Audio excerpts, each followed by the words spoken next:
I remember the night very clearly.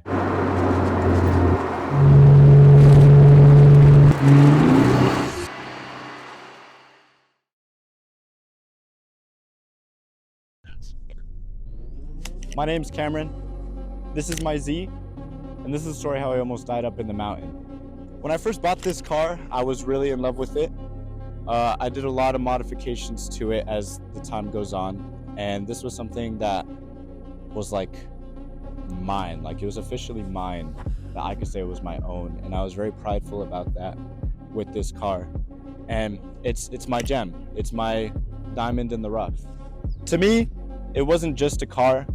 It was my way of being sane, having my own therapy, by not talking to someone but hearing the engine as I drive to wherever the road takes me. Cars were everything to me while I was growing up. It was the movies I watched, to the toys I bought. It was my whole inspiration. And growing up, I always wanted a cool car.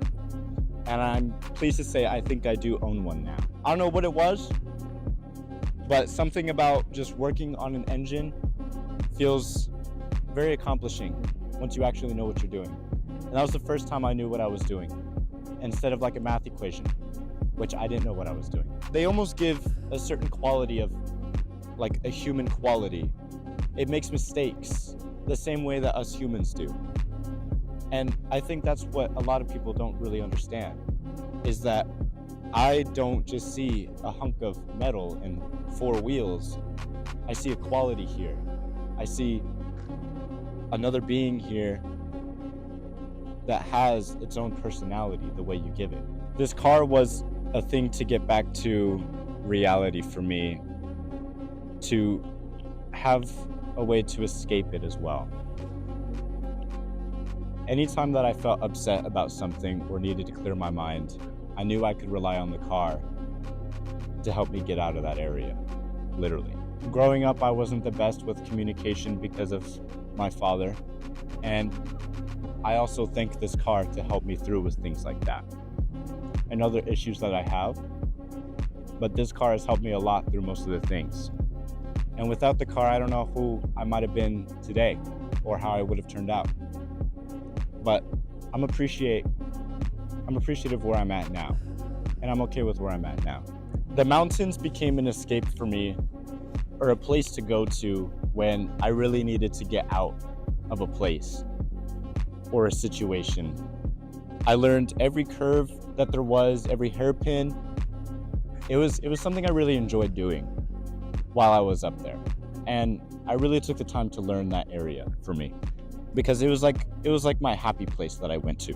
I would drift until these tires were bald, and I would go buy new ones, but in a prideful way, not in a way where I had to I had to buy new tires. Like, it was more of like an exciting thing for me, because when I would know that my tires are rough, I knew I was doing something different. And I liked that. I liked the idea that I was doing something different in terms of like having to change my tires because I was doing an action. The car looked not the best on how it does now. Mismatched panels, wrapping the car, a lot of mechanical issues with it. But it's just the things that you learn from that. Is like, there's a problem and you have to figure out how to find the solution and fix it. And the only way I was able to do that is with cars. I wasn't good at doing that in a classroom, like reading about a book or learning about a math equation. But when it came to like a real thing like this, where you can learn how to put an engine together or learn how to fix one, I feel like I became more useful. I felt more proud. And I really see how it came out now of my work, and I'm very proud of it. And that's just something that I think we should all learn as well, is that you put in the right time and the right effort, you'll see the outcome that you put out. And this is mine. Up on that mountain was a very scary point for me, because that night I knew a lot would be different. I learned to mature more because of that experience. And that's a takeaway that I can give you, is that when you're faced with a very close near-death experience, it really puts a perspective on you that everything can change like that. I remember the night very clearly.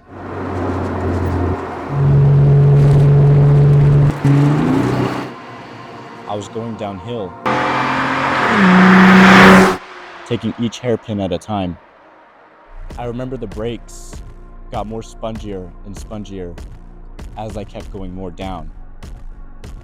I was taking each corner like a snake, slithering through down until I couldn't hit the brakes at all anymore, where no matter how strong I pushed down, nothing would come out, and I would go faster down this mountain with a U-turn coming for me, while death waiting for me to slide down this mountain. I had to lock in at that point. I knew everything was on the line right then and there. And if I didn't do anything about it, then I would have been gone. I wouldn't have been here to tell the tale. I did a technique move I hardly knew. I pulled forward, pushed to the left, swerved around the right, counter-steered, and prayed in my ability that I knew enough to save my own life.